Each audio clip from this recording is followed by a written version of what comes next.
These 30 broadcast journalists drawn from the Sierra Leone Broadcasting Corporation, Africa Young Voices, Empire and 98.1 FM have been thoroughly trained on how and when journalists should navigate around elections coverage. Public Affairs Officer Sarah Van Orn said, "Newsmen are essential in democracy and getting them informed on such issues was very vital ahead of the elections." The U.S. Embassy recognizes that journalists are really an important part of the democratic process. In order to have free, fair, peaceful, and multi-party elections, you have to have journalists be a part of that discussion.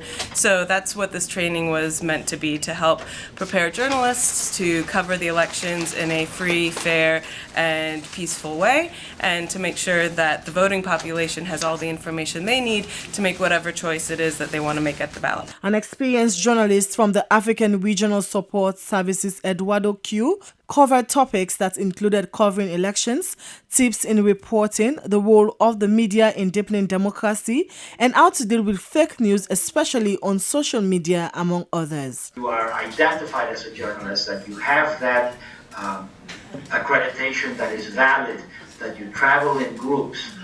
The other thing that I would do, very important, is you should basically, when you go out,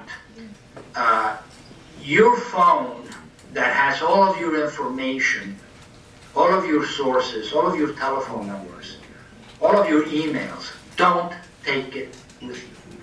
Eduardo described the session as interactive and looks forward to more engagements. Journalists present described the training as needful, as a lot have been learned in the last few days. They promise to practice what have been taught and look forward to receive more training. I find the trainings to be very practical.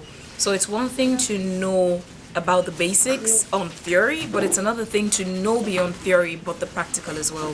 And the trainer Eduardo, he knows that. He's both practical and theoretical in the training. So yeah, it was very vital and timely.